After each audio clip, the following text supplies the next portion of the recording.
secondo me non si è mai capito bene fino in fondo che il municipio è non solo la città storica di Roma, ma è anche un coacervo di paesi tutti messi insieme che non sono mai stati difesi, territorializzati bene e ben organizzati tra di loro, perché in realtà basterebbe questo per far funzionare una città storica come Roma. Poi non parliamo di tutta la città grande che penseranno loro, ma il mio intento è quello di riuscire ad organizzare quello che saranno le competenze amministrative. Fabrizio Barbone, candidato al primo municipio per la lista che sostiene Carlo Calenda, e volevo chiederle perché secondo lei Carlo Calenda è il miglior sindaco possibile per Roma in questo momento?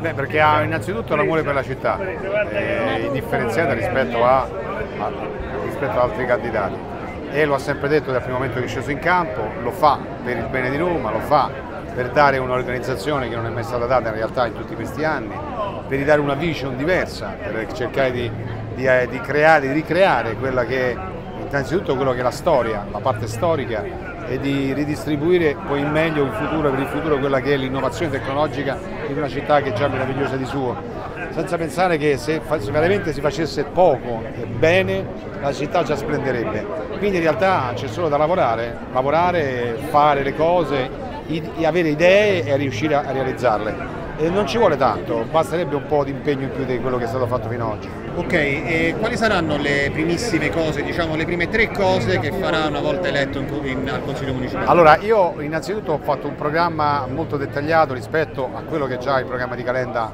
romano. Abbiamo fatto un programma di 24 pagine municipali che va a riprendere appunto quello, però è dettagliato soprattutto sulla parte culturale, turistica, del decoro urbano, di quelle che sono tutte le attività, non solo perché devi rilanciare il turismo in realtà non del mordi e fuggi e della speculatività che c'è sulla città, della speculazione che c'è sulla città sotto tutti i punti di vista commerciali e non. Quello di rilanciare le arti e i mestieri, quello di rilanciare, di abbassare la rendita catastale, quindi di dare a tutti la possibilità di investire nuovamente in un credo, in un proprio futuro, quello di rilanciare, di fare la famiglia, di rimettere le famiglie nel centro storico, di riuscire a dare fiducia. Tu pensa che non c'è un giardino che ha un parco giochi per i bambini, non dico nel municipio che ci sono a Prati, nel centro storico non c'è un giardino che ha un parco giochi. Perché non c'è un parco giochi per i bambini? È una cavolata? No, non è una cavolata. Significa che nessuno pensa al fatto che la nascita è un bene primario. Dopodiché da quando nasci, dopodiché che succede? Devi pensare al futuro dei figli, vuol dire che nel centro storico non si pensa al futuro dei propri figli. Molte grazie.